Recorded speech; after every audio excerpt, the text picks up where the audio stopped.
Welcome into the Football Guys Fantasy Football Show. I'm Alfredo Brown, joined as always by Dave Kluge, and we've got a special guest today, Joey Wright, joining us as we are going to be ranking the quarterbacks for fantasy football for the rest of the season. And I mean, guys, we got some crazy news right here off the top rope right at the beginning of the day. It's not that crazy. We kind of expected this, but Davante Adams is going to be going to the Jets. It looks like it's a conditional third-round pick. Yeah, I know. No surprise there. Oh, my goodness. You're kidding me. Who saw that coming? I know, Dave. Keep your pants on. But I want to talk to our special guest first, though. Joey, Hi. what does this do for Aaron? Hiya, pal. What does this do for you with Aaron Rodgers, Garrett Wilson, the Jets offense, Davante Adams? How does this change things for you? I mean, I think it definitely helps Davante Adams. I mean, he was playing with pick your poison there in Las Vegas the last couple of seasons. And, going back, reuniting with Aaron Rodgers, that's going to be only good for him. I'm a little worried about Garrett Wilson. I think it knocks him out of that top tier of wide receivers, probably in that second tier, below CeeDee Lamb and Jamar Chase, those guys. He's not really up there with them anymore. I think this does hurt Allen Lazard quite a bit, though. But as far as Aaron Rodgers, I think his value does go up with this trade. I had him ranked 20th rest of the season. I have him ahead of guys like Daniel Jones, behind Justin Fields. And I think that's the name, Justin Fields and Kirk Cousins. Those are the two names that I'm really going to have to think about. Like, would I rather have Aaron Rodgers the rest of the season now that he's got Davante Adams back, or do I want Justin Fields or Kirk Cousins? So I'll figure that one out. I think another kind of sneaky winner from here is Breece Hall, a guy who, hasn't been getting quite the workload we had hoped for. Braylon Allen has been plenty involved, but is still the RB6 on the year. Now with defenses having to worry about both Garrett Wilson and Davante Adams, it's going to open up even more rushing lanes for Breece Hall. So I'm excited about that. Garrett Wilson definitely tumbles down the rest of season rankings, probably as crazy as it sounds, Alfredo. Is he like a wide receiver 2, wide receiver 3, kind of on that bubble now? I think he's going to have his boom weeks, but the volume isn't going to be there. I mean, we saw 22 targets 2 weeks ago. That is not happening with Davante Adams in the picture. Yeah, I think he's in that wide receiver 2 range, probably the same way we look at a guy like Brandon Ayuk, where he's going to have those big games, but he's going to be splitting the ball with someone else, even if it is a good offense. Like we just don't know, and we're probably not going to be getting these crazy 22 target games anymore. There's going to be a lot of touchdowns going Davante Adams' way, and the biggest thing that we've heard Aaron Rodgers say, and Dave, you've mentioned as well, is that Aaron Rodgers is such a timing guy and a comfort. He is every old white man in America. Like, he just wants to be comfortable, and Davante Adams is the football version of Crocs for Aaron Rodgers, and like that's just what he wants, and he's willing to wear the Crocs outside of the house. He just wants, like, that's why he's throwing to Allen Lazard constantly, and he trusts him. He's comfortable with them. So yeah, it worries me a little bit with Garrett Wilson. And we've seen it for years in Green Bay, where Aaron Rodgers and Davante Adams, like, they are just connected at their chemistry is just unbelievable. And like yesterday, we saw that throw where everybody said it was an underthrown ball, and Aaron Rodgers, in the postgame press conference, said that Mike Williams ran the wrong route. And, it looked like an underthrown ball, but that's the type of ball that when Aaron Rodgers chucks it up there, Davante Adams knows where the ball is going to be, and he'll know to come back to it a little bit earlier. So, we've seen a lot of drops from Allen Lazard. We've seen Mike Williams and Aaron Rodgers struggling to get on the same page. I think now we see a receiver who's going to be on the same page as Aaron Rodgers and isn't going to have those costly drops. And I think this is huge for the Jets. How long do you guys think it takes for them to fall right back in line together? Oh, immediately. I mean, they played, what was it, 8 years together? I want to say 9 years. I mean, they've got a lot of chemistry, one of the most prolific quarterback wide receiver duos in NFL history. I think they're going to pick up right where they left off. I think what the people really want to know is, one, how does this affect Tyler Conklin? And I didn't have a 2. I just really wanted to wedge Tyler Conklin into this conversation. Dave, you said something, and like I can't help but laugh that Aaron Rodgers, whether you like him, dislike him, he's sort of a national treasure because of how candid he is. That in an interview, most quarterbacks would have said, like the Mike Williams thing, like, "Oh, there's just a miscommunication on us, but we'll get it right." I just love that he showed up like, "No, he ran the wrong route. That's not my fault." Yeah, that's Aaron Rodgers for you. Yeah. All right. So that's enough of the Aaron Rodgers stuff. We'll definitely talk about him a little bit more and a lot of these other quarterbacks here. So we're going to be ranking our top 27 quarterbacks for the rest of the season here in fantasy football. And we're going to take this tier by tier. What we did was we took all 3 of our rankings for rest of the season, averaged it out, turned those into new rankings for us, and we're going to have them set up by tiers. Guys, let's start at the bottom here. And at quarterback 27, Bo Nix. 26, Justin Herbert. 25, Drake May. 24, Matthew Stafford.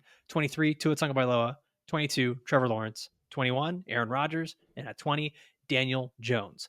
So that's our bottom tier. And honestly, it's kind of all over the place. There are some young guys with big upside, some older guys that have a limited ceiling here, but pretty much all these guys feel like they're likely on your waiver wire somewhere. There's going to be a lot of people picking up Aaron Rodgers.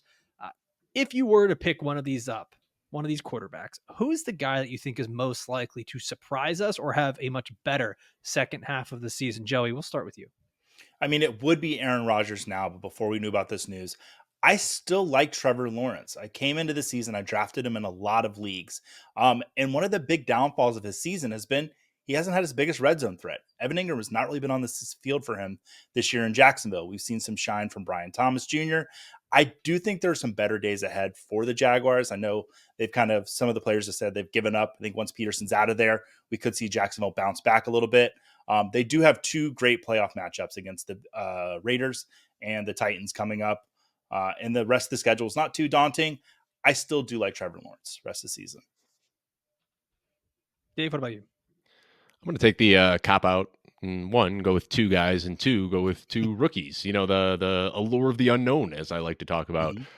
Bo Nix, not quite unknown, but we have seen him running all over the field, you know, giving you that rushing upside, averaging 30 yards per game on the ground, which is pretty exciting. He had that one game against the Jets where he just looked absolutely terrible, you know, multiple turnovers, 60 passing yards. But outside of that, he's been a top 12 fantasy quarterback in 3 of his last 4 games. He's had 200 plus passing yards in all 3 of those games. He's had back-to-back games with 2 passing touchdowns. So I think he's the obvious one as we're seeing it start to come together for him. But I'd argue the guy with the highest ceiling in this tier and the guy that I think should be picked up, we talked about on yesterday's waiver show, is Drake May, another guy who has kind of untapped rushing upside. And we saw one game so far this year in which he threw for 3 touchdowns and immediately elevated everybody around him in a way that Jacoby Brissett hasn't been able to.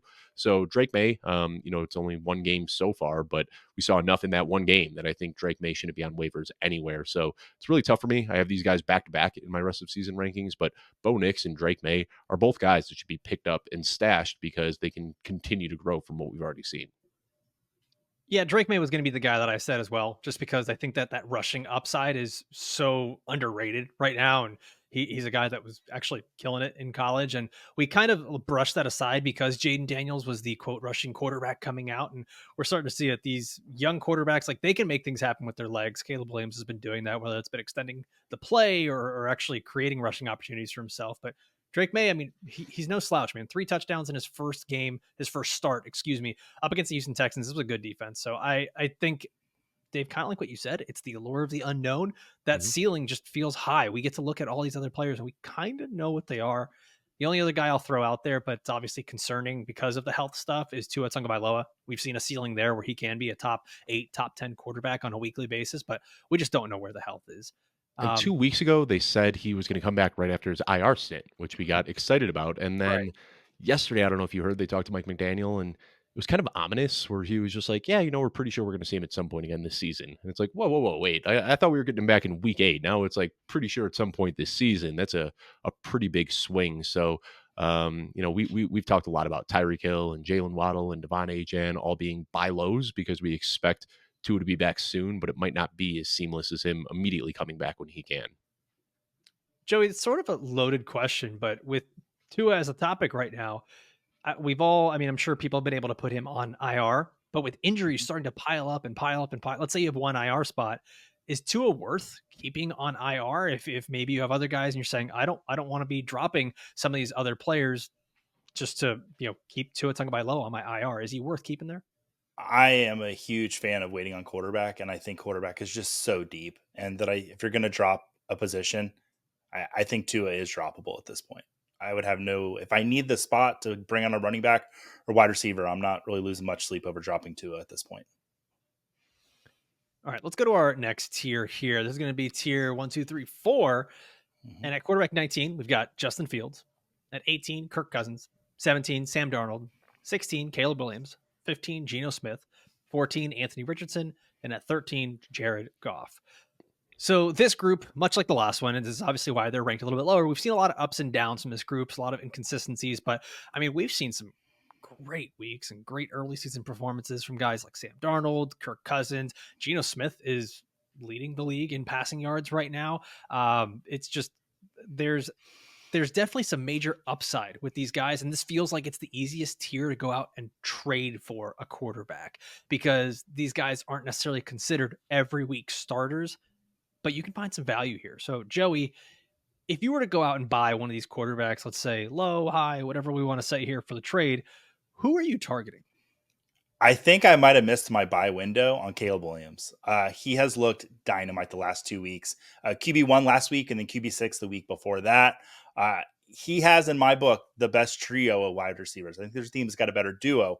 But as far as trios of wide receivers, I think Caleb Williams has the best trio in the league. He's doing everything you want to see him do right now. And not just from a rookie quarterback, but from a franchise quarterback. And Dave, I'm most excited for you because, he's your Bears quarterback. But if I'm going out to trade for one quarterback from this list of guys, and I know a lot of people that know me expect me to say Jared Goff, I don't have to trade for Jared Goff because I have him everywhere. But it would be Caleb Williams. Yeah, I'm very much so in on Caleb Williams. I actually talked about buying him last week before this huge blow up game Yeah. because it seemed like the signs were there and the production wasn't. And sure enough, now we're seeing it all come together. So, Joey, you hit the nail on the head there. I think just the playmakers that he has the benefit of playing with make him look even better than he is. And, he's already very good. So, yeah, sky high ceiling from Caleb Williams. Not crazy to think that we see him finish out the season similar to like what Patrick Mahomes did his first year as a starter, where he just progressively gets better and better and better and is just breaking fantasy on a weekly basis. But for me, the guy I'm trying to buy, and I'm looking at my rankings and I'm looking at your rankings and I'm looking at consensus rankings.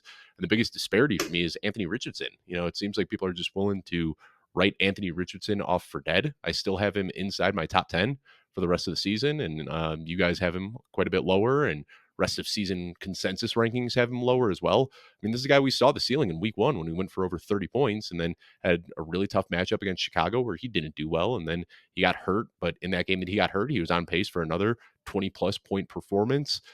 He's coming back this week. And I think that buy window could slam shut if we see another big week like he had in week 1. So we haven't seen him in a couple of weeks. The injuries are obviously a concern, but if you can get Anthony Richardson for a QB2 value right now, which is where consensus rankings have him, I'm absolutely trying to buy him at that cost. I've seen him dropped in a few leagues. Trying to pick him up where I can. I still think that the ceiling is there, and they want to try to make it work with him. I think what worries me most about Anthony Richardson and why I have him at quarterback 15, Dave, you have him at 10, Joey, you're at 16. I think what worries me the most is not even just the injury, but it's what surrounds the injury, which is that one, we're not seeing a lot of designed run plays for Anthony Richardson. We're not seeing a lot of scrambles out of the pocket where he's taking off. We're not seeing him used around the goal line like we maybe expected, sort of like a Jalen Hurts clone. And now with the shoulder injury, and we had an injury last year, we had injuries throughout the offseason, and it's just these things start to pile up. It makes me wonder, is he going to get gun shy about running around and taking hits because he's kind of already not been running around as much? Shane Steichen, is he not going to be planning as many of these design runs for him? And that's where so much of the value was. And seeing how well this offense moves with Joe Flacco, like what still worries me is that there actually could be a time in the season where they say, you know what, like Anthony Richardson is just taking hit after hit. We need him to heal up. We need to not ruin his confidence, a la Bryce Young here. Maybe we just let Joe Flacco finish out this season because he's giving us the best chance. I'm not saying that's necessarily the right decision, but it does factor into my ranking here, putting him just a little bit lower. I mean, I'm looking right now on a per snap basis. He's rushing the ball at a pretty similar rate. His rushing efficiency has gone down. He's averaging about a yard fewer per carry last year. On the amount of rushes he had, he scored 4 times. This year, he only has 1 touchdown. So the design runs are down. He's still scrambling a little bit. I think, if he had found the touchdown a little more frequently, we probably wouldn't have the same concerns. I mean, we expected regression from his per dropback numbers last year, and we're seeing that regression manifest now. But I was running the numbers this offseason. He can regress, 20 or 30% and still finish as the overall QB1. I think the major concern here, and you talked about it, Alfredo, is the injury risk. I mean, at a certain point, if somebody, shows you who they are, believe them, and he's been hurt. I think this is now the 4th injury he's dealt with in 2 years in the league. So absolutely concerned about the injury, but a healthy Anthony Richardson is still going to give you elite fantasy production. So how much of it too? We love to give like the numbers and as tangible conversation as possible, but let's get a little narrative-y here. That's not a word, but I'm going to make it one. Mhm. We haven't really gotten a great performance from him this year. We did get week 1 where he finished as the quarterback 4, but for a fantasy manager, and Joey, I'll ask you this one, is like how do you even get over that mental hurdle of saying, well, I'm going to pick up Anthony Richardson, wait for him to get healthy or hope that he's healthy, or trade for him, whatever it may be, and then I have full confidence in starting him, even though we haven't had that this season. I mean, like, when can you start him? Who are you starting him over? That's where I start to get a little lost in the sauce here. I mean, until I see it, I'm not going to start him. But I once again, I'll go back to quarterback being so deep. We just talked about Drake May as an option that you can roll out there. Yeah. He's got Jacksonville this week. Yeah. Like, I just want to see it from Anthony Richardson. Maybe one game is all I'll need. Maybe it's 2 games. But until I see it, I'm not going to feel comfortable starting out there. So, I mean, a lot of the names you've said, Geno Smith, Caleb Williams, Sam Darnold, I'm starting them over Anthony Richardson, even if Richardson is starting. Last week we were told Richardson's going to start. He's going to be out there an hour before game time. Nope, Joe Flacco. It's like, all right, well, all those expectations I came in with, I now have to pull back on. And that, seeds fear a little bit too with them. So until I see it, I can't put him out there. See, I'd have no qualms putting him out there week 7 against Miami. That's a pretty nice matchup, as you know, Alfredo. They haven't given up a ton of points to the What did I do quarterback to you? position, but they have given up a lot of points to running backs. And if Anthony Richardson can run a little bit, it seemed like he was close to playing last week. So we'd hope that he could be 100% here. The rushing upside against Miami would allure me enough to put him in my lineup unless I have another guy. But yeah, I think if you do trade for Anthony Richardson and you have any concerns, pair him up with a guy off of waivers. And, I still think the price is so cheap right now that you can acquire Anthony Richardson, keep him on your bench and see what happens. Are we going to talk Mhm. about Justin Fields in this tier though? Because he's the one that Of I'm course, you so want to talk about Justin Fields. Everyone, clear out. Dave's going to ISO. well, I Dave's just got the floor for the next 6 minutes. Due to the annoyingly ever-changing nature of the NFL, the following conversation has been redacted. Please enjoy the rest of the episode. And before we move on, I want to mention one more guy, Geno Smith. He's a quarterback I talked about a lot in the offseason, and he's not even playing that stellar of football. I mean, he is pushing the ball downfield. He is doing more of what makes him comfortable. He's leading the NFL in passing yardage right now, but he is yet to throw more than one touchdown in a game. And he's actually out here throwing quite a few interceptions. Like he's pulling a Jameis right now, where he's just going for ridiculous amounts of yards and an equal touchdown to interception ratio. Actually, I think more interceptions if I'm reading this correctly. No, same equal ratio, 6 touchdowns, 6 interceptions for Geno Smith. But he's got 4 weeks in the top 10 as a quarterback. And honestly, I do feel like he's one of those guys that you can probably just grab him as a throw in on a trade. Like if you are trading for someone else, you put in Geno Smith as the throw in, and now you've got a starting quarterback every single week for fantasy there. So that's kind of where my mind is.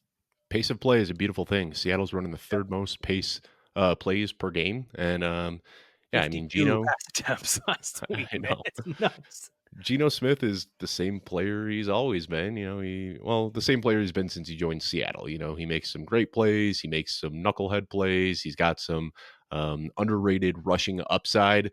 The difference this year is that Ryan Grubb is doing exactly what we wanted Ryan Grubb to do. He's running a ton of plays and they're moving quickly down the field. So the volume is there for Geno Smith to make him, uh, you know, we don't have him inside our top 12 because it's pretty deep this year, but Mhm. QB 15, QB 13, QB 13, that absolutely puts him in the weekly starting discussion based on his matchups. Absolutely. Seeing JSN get involved finally this year Finally, has it's a beautiful thing. opened things up for DK Metcalf. Tyler Lockett's playing better. I mean, I like that offense a lot in Seattle.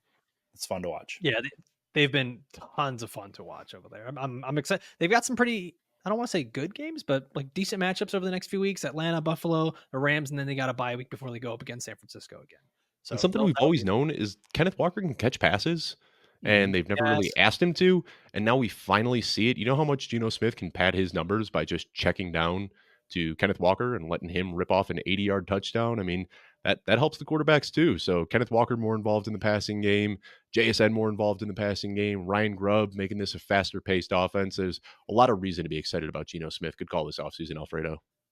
Hey, thanks, Dave. Look at that. I don't like this. Let's argue about something. Let's go to the next tier. And we're in tier 3 of quarterbacks. At quarterback 12, Dak Prescott.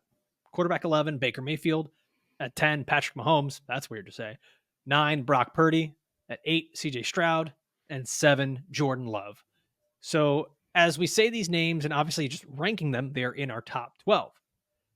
So, Joey, do we see all of these guys as automatic starters each week? Or are there going to be times with some of these players, and you can name a few specifically here, where you might have to look for streaming replacements? Some of these guys are not matchup proof. All the names you said except for Dak Prescott, I have no trouble starting every single week. And with Dak, it just seems like there's something off in at Dallas for the moment. However, like let me just say something nice about Dak. Last year, in his first 6 games, he didn't have a top QB 12 finish. He was not finished in the top 12 once. Over the last 11 games, 7 out of those 11 games, he finished as a top 12 quarterback. So Dak had a slow start last year. Looks like he's off to a bit of a slow start this year. I think he can rebound, but Brandon Cooks needs to get on the field. Things need to start moving in the right direction for Dallas. Morale, too. It just seems like it's completely off there in Dallas. Dave, is there a guy here that you look at that you just say, I might have to be taking him out of the lineup for some of these? Because we're at the point where all these guys just kind of look like week in and week out starters, but is there one of these guys here where maybe you don't have as much faith in? Can you promise not to crop this and share it on social medias if I say who I really feel? I can make Because I that don't want to get deterrent. I don't want to get lambasted on Twitter for it, but Patrick Mahomes, he's the QB 20 on a per game basis. He's looked really, really bad this year. I mean, he's doing what the defense is giving him, which is taking those little underneath routes.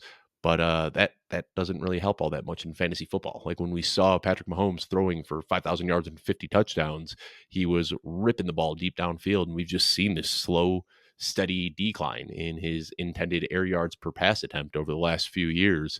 And now he is in his like 38-year-old Tom Brady era where he is just checking down and not doing much more. So Patrick Mahomes is one of those guys that like not only would I not feel comfortable starting him, but I think that you could probably drop him at this point and look for other guys on the waiver wire, especially now without Rashi Rice, without Isaiah Pacheco. I mean, I don't think things are going to look better for Patrick Mahomes.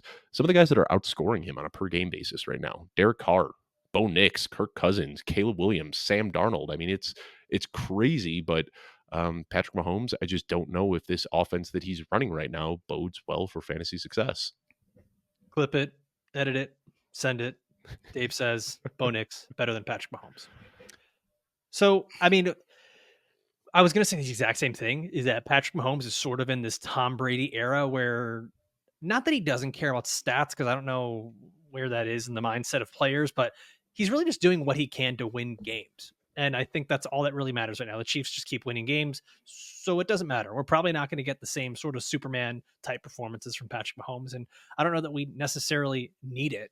Uh, yeah, Dave, it's weird to say, but if you need to, Patrick Mahomes can be droppable. What I think I would do is if I want to upgrade at another position, running back, wide receiver, tight end, something like that, I think this is where I do the use the name value of Patrick Mahomes, where I put him in there and swap a Patrick Mahomes for a guy like a Caleb Williams or a Geno Smith or any of these other quarterbacks, where I think I'm going to get the same, if not better, production fantasy wise, but the name value alone makes it look like the other person is getting a better deal. It's so crazy for us to be saying, but I actually think like that is a good way for a fantasy manager to sort of undo the mistake of drafting Patrick Mahomes so early, because if you have him, you had to draft him early.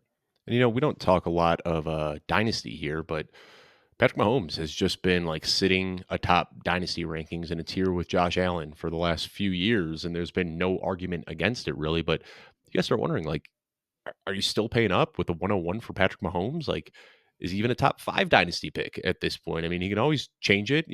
Defenses could adjust and they could add some playmaking wide receivers here. But the player Patrick Mahomes and the fantasy asset Patrick Mahomes are just there's a huge chasm between the two of them.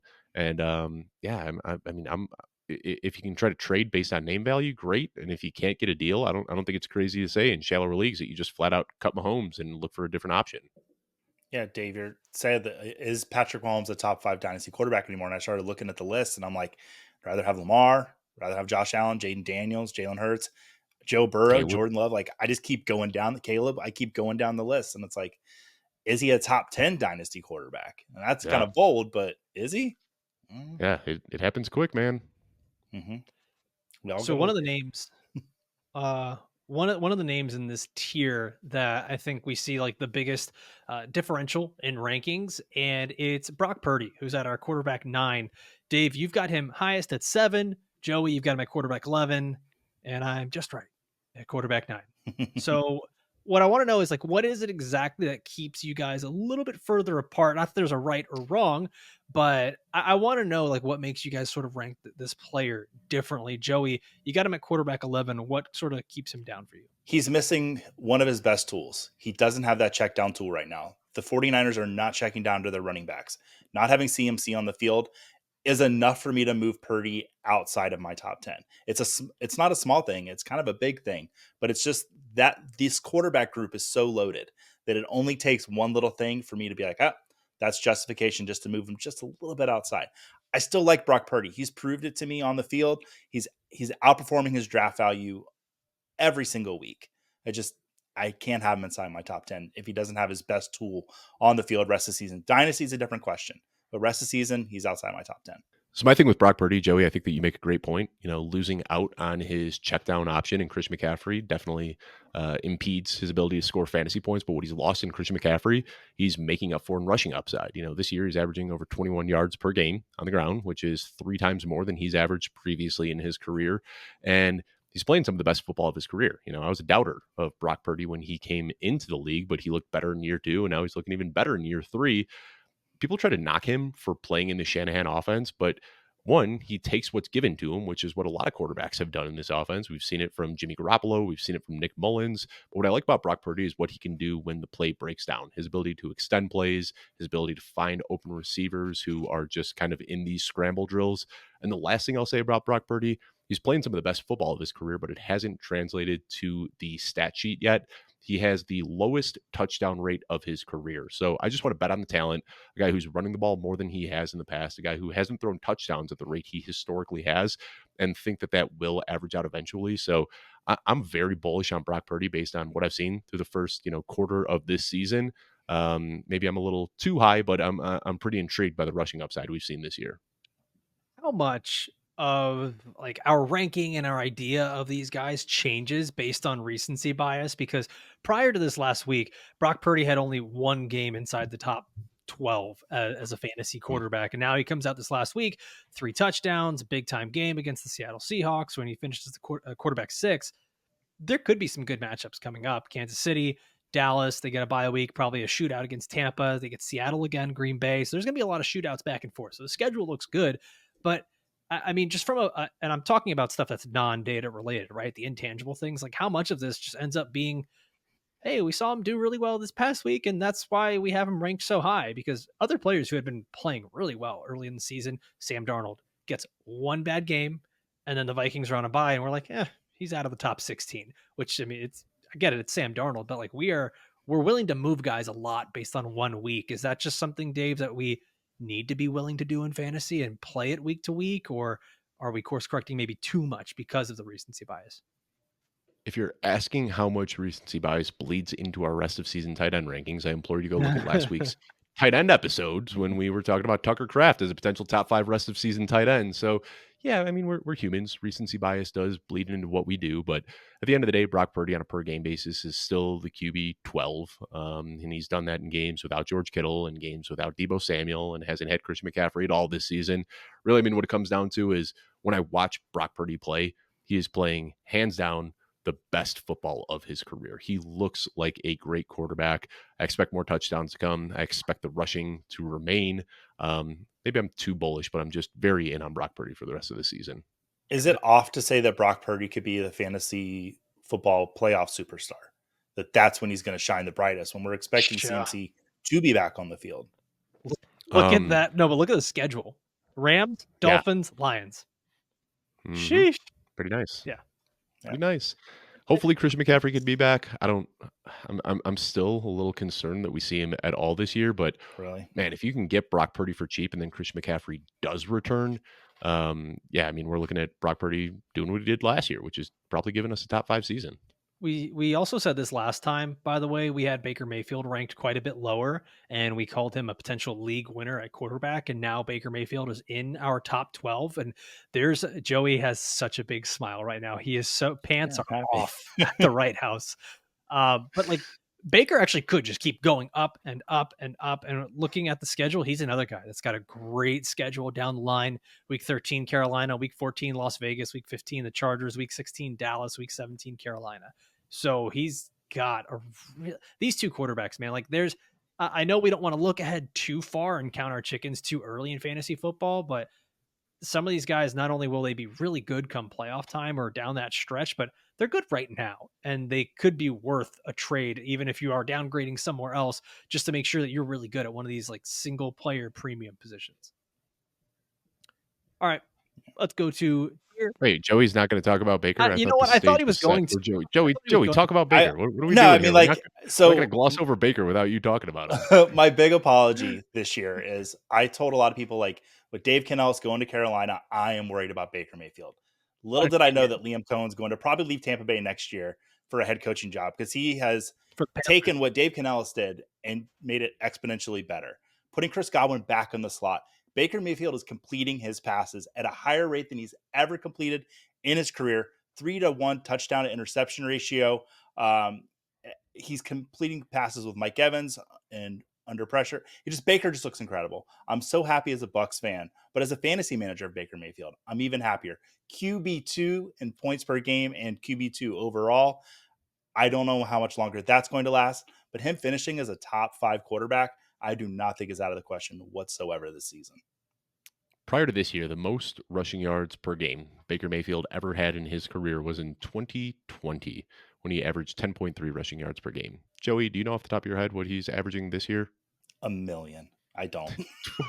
22.7 rushing yards per game. Yeah. That is unbelievable for a guy at 29 years old to just be like, "Oh, I have legs." I don't know if it was the failed police chase in college that Nope. maybe got into his head a little bit and made Nope. him think that he couldn't run away from defenders, but hey, far enough in the past now. I'd say the one thing maybe to pump the brakes on Baker Mayfield a little bit is you mentioned it, Joey. He's completing passes at a career high rate. He also has the highest touchdown rate of his career and the third highest in the league. So if you're a believer that Baker Mayfield just figured it out and is playing the best football of his career, I'm not going to push back too hard, but there is the chance that maybe that completion percentage and touchdown rate do regress a little bit closer to his career averages, in which he could still be a top 12 quarterback, but might not see the exact ceiling that we've seen so far through the first 6 weeks.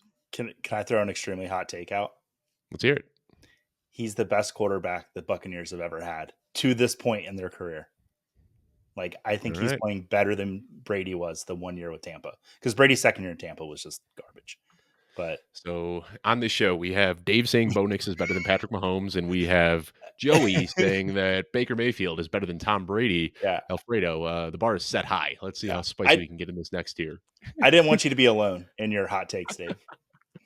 Speaking of recency bias, let's go to tier number 2, where right now we've got he's the Hansel of the NFL right now. He's so damn hot. At 6, we got Joe Burrow. 5, Kyler Murray. 4, Jalen Hurts.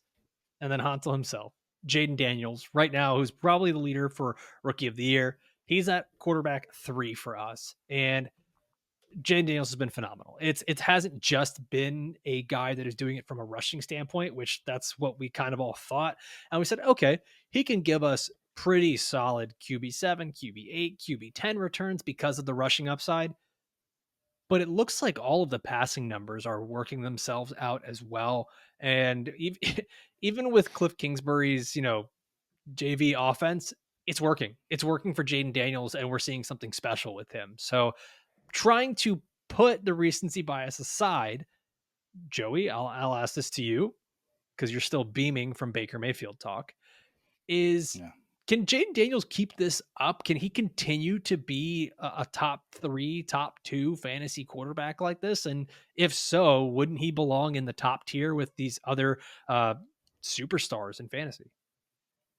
I think what we're seeing from Jaden Daniels is what we thought we might have seen from Anthony Richardson last year. He's okay, rushing threat. We knew it was going to happen. I think somebody said, is he going to be the first 1,000-yard rookie rusher? He's a little off pace of that. He's around 900 at this point, but he's doing it through the air. And I don't think I was expecting him to do it 225 passing yards in 5 straight games. I was not expecting him to hit that so early. I do think he kind of belongs in that top tier. There is a little bit of a distance between him and Caleb Williams. I think rookie of the year. Hopefully Caleb can rebound back. But for me, I think Lamar would be the only quarterback that I would think of not trading for him. I'd rather have Jaden Daniels over pretty much everyone rest of the season, except for Interesting. Lamar. Yeah, Jaden yeah, Daniels over Josh Allen? After after what I saw last, I probably would rather have Jaden Daniels. Jaden Daniels or Jalen Hurts? Now, Jalen Hurts is a different story. We're going to get into that. Like his rest of season schedule is dynamite. Okay. So, okay, maybe Jalen Hurts. You got me hot. You got me on. You got me. It was a gotcha moment. Gotcha. I've got Jaden Daniels ahead of Jalen Hurts pretty Okay. comfortably, and just a very different rusher. I think Anthony Richardson fits more into the Jalen Hurts, Josh Allen archetype of rushing quarterbacks, where there's going to be a lot of volume and he's going to smash into defenders and pick up first downs. But Jaden Daniels is more of the Lamar Jackson type of rusher, where he can take any ball to the house and score on these huge rushing plays. So, it was really, really tough for me. I think Jaden Daniels belongs in the elite tier with Josh Allen and Lamar Jackson. I really struggled between ranking Josh Allen and Jaden Daniels. I did give the edge to Josh Allen, but Jaden Daniels is darn close. He is diet Lamar Jackson right now, and Lamar Jackson is the overall QB1. Jaden Daniels is just, less than 2 points behind him on a per game basis. So, I'm, I gave the edge to Josh Allen, but I'm not going to argue, staunchly for Josh Allen ahead of Jaden Daniels because I can't make that argument. And Jaden Daniels maybe deserves to be ahead of him. So I hear what you're saying with Jaden Daniels, and I'm actually making a move here live on air, which I tend to do as we talk these things out. Uh, I'm moving Jalen Hurts ahead of Jaden Daniels for me up to that quarterback 3. And so much of it is he's got his weapons back. And we kind of let the recency bias hit us a little bit too much in week 4 against Tampa, week 3 against New Orleans. He didn't have his best weapons. He was out here tossing 10 targets a game to Dallas Goedert. Now he's got AJ Brown back. He's got Davante Smith back. We already know the rushing upside that Jalen Hurts has, but now he's actually got his passing weapons back. And this is a guy that I think that can be that complete quarterback that we need. Looking at the schedule going forward, he's got the Giants, Cincinnati, Jacksonville, Dallas, Washington, the Rams, the Ravens, the Panthers. That's like 8 games in a row of just easy schedule living. And then in the fantasy playoffs, we're looking at Washington and Dallas in the final 2 weeks. So I think it's very reasonable to, once again, we're arguing semantics at this point between quarterback 3, 4, 2, all these guys here. But I think I would keep Jalen Hurts value just a little bit more than Jaden Daniels. I do also think that we see this quite often with rookies where once teams start to get a little more film on them, they can shut certain things down. I don't think there's a lot of things with Jaden Daniels' game that can be shut down, but I do think there will be adjustments that can be made. Joey, I actually see here in the sheet, you also moved Jalen Hurts up as well. You've got him at I quarterback. did. Yeah, something I had kind of put out there on the old Twitter X earlier is what Jalen Hurts' rest of season schedule looks like. Outside of a Week 15 matchup against Pittsburgh and 2 upcoming matchups against the Giants defense does look really good. He does not face a team. All the teams that he faces give up at least the top 12 most points to fantasy quarterbacks in the league to this point in the season. Jalen Hurts' rest of season schedule is just dynamite. And whether the talent between him and Jaden Daniels, okay, where is it at? The schedule for me, with Jalen Hurts just kind of bumps him a little bit ahead. I love that as you're talking, and no disrespect because I was listening, but I see Dave changing his rankings, just doubling down on, well, if you guys are going to move Jalen Hurts up, I'm going to move You Jalen guys are Hurts fools. down and move Jaden Daniels up. So now he's got Jaden Daniels as You guys are quarterback 2. fools. You're a fool. You take Jalen Hurts' 3 best games from this season, and those are the games that he played with his full arsenal of weapons. He's averaging fewer points in those 3 games, his 3 best games of the season, than Jaden Daniels is doing over his entire body of work this year. Okay. Jalen Hurts is Also, doing this in year 4 of his career. Jaden Daniels is doing this as a rookie. I can't get behind the Jalen Hurts ahead of Jaden Daniels take. sure. I'm sorry. Real easy way to put it out there. You're looking at a very small sample size. We've seen how good Jalen Hurts can be as a top 2 or top 1 quarterback. Jaden Daniels, rookie quarterbacks do often get figured out. Cliff Kingsbury is not untouchable. Jaden Daniels also still worries me because he hasn't gained weight, so the injury prospect is still there. Schedule gets easier for the Eagles. It gets a little bit harder for the Commanders. There's a lot of things that we can poke holes in these. It doesn't necessarily have to be a massive disagreement, but we can poke holes in these. And you're a fool. Look at your hat. All right. Yeah, I want to go on record. You said you wore it because I don't like it. Alfredo's the one that doesn't like it. I'm just kind of like, I really I'm think fine with it, Dave. If you're happy, I'm happy. Like, All right. no, that's weird. I don't want Dave to be happy. I think that bucket hats should only be worn by Sigmund Bloom. I feel like that is sort of where we're at as a society. That's it. Let's go to our top tier of quarterbacks here. At number 2, Josh Allen. And at number 1, oh, you know what? This doesn't even make sense anymore after all of our. We just completely broke by moving all those rankings. Yeah, now our top tier is Lamar Jackson, Josh Daniels, Jaden Daniels, and Jalen Hurts. I hate everything we're doing. Josh Allen's now in the second tier. He's quarterback 2, and Lamar Jackson is in a tier all by himself because why not? He should be. Why not? This show's gotten stupid over 40 minutes in. No shocker there. So, all right, let's just finish this off with a bang. Joey Wright, is Lamar Jackson the unequivocal fantasy quarterback 1 now? And who is the biggest threat to take that title away from him? Jaden Daniels. I said Joey. He is the QB1. He might even be the RB1 right now in the league. He's 8th among all. He's not even the RB1 on his own team. Don't say that. Don't do that. I mean, for a quarterback to be 8th overall in rushing yards on the season, that says something special. That gives you an incredible floor to have there. He's getting it done through the air. Zay Flowers looks like a superstar. Mark Andrews showed up last week. Welcome back, Mark Andrews. We've been waiting for you all year. Us that drafted tight ends early. Lamar Jackson has proved it year in and year out that he is a QB1, and he is the QB1 rest of the season for me. Dave? I said it this preseason a few times that I thought Lamar Jackson had it in his range of outcomes to be the first quarterback ever to pass for 4,000 yards and rush for 1,000 yards because we saw him on that pace over the second half of the season when this Todd Monken offense started to finally take effect. And wouldn't you know it, right now, Lamar Jackson is 17-game pace this year, 4,332 yards, 1,142 yards. That is mind-blowing. Like, no quarterback in NFL history has ever come close to accomplishing that feat. And Lamar Jackson is on pace to smash it. He's playing amazing football right now. The threat of Derrick Henry in the backfield just makes him even a better rusher than he already was. Zay Flowers stepping up, Mark Andrews alive, Isaiah Likely breaking out. I mean, Rashad Bateman finally being healthy and involved in the offense. This is the year that we've been waiting for, where everything is kind of coming together in Baltimore.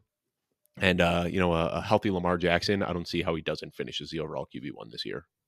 You brought up a good point there, Dave. Like, all his weapons are healthy. Pretty much everyone else we've talked about outside of Jaden Daniels has had trouble with their weapons this year getting on the field. So And we've seen Lamar Jackson give us elite fantasy production throwing to Sammy Watkins and, the ghost of Odell Beckham Jr. And now he finally has a lot of good, healthy weapons around him. And, Lamar Jackson is the biggest beneficiary of that. And I think, too, what we've seen also is sort of worst case scenario. What a lot of people feared is that Derrick Henry is going to take a lot of touchdowns. Maybe Mark Andrews isn't healthy or he's not, playing to his best abilities as he gets older. We're seeing the offense work without Mark Andrews being really the top target. And we're seeing Lamar Jackson be able to produce for fantasy with Derrick Henry getting 2 touchdowns a game, whatever it is right now, this ridiculous rate. I guess it works for the Ravens offense, but it's also still really working for Lamar Jackson from a fantasy standpoint. And so I think we've seen what the bottom can be. I actually think that his ceiling gets even higher than what we've seen so far, which not only just makes him the unequivocal fantasy quarterback 1, but I do think it makes him the easy front runner right now for NFL MVP. Mm-hmm. Well, is Jaden Daniels your MVP, Dave? No, potential rookie of the year, but no, I don't think he's going to be MVP. Give Caleb Williams 1 more 4-touchdown game, and Dave is totally going to be changing his tune. Caleb Williams, rookie of the year. It's going to be tough for Caleb. He's got a uphill battle. I mean, what Jaden Daniels has been doing has been unbelievable, but Caleb Williams looks good. Let's hope he can maintain what he's been doing against more formidable opponents. But, sometimes this is what you need. Just a little soft spot on the schedule, nice little slump buster to get the head right. And hopefully Caleb Williams can look good from here on out. The things you say sometimes just really, Slump buster. Oh, well, some good recency bias. I knew that would get a laugh out of Joey. I'm glad it tickled Joey because that's That what was I my was aiming that was for. my nickname in high school. Yeah. Just kidding. Joey Slump Buster Wright. Yeah. Well, that's going to do it for us. We went through our top 27 quarterbacks here before week 7.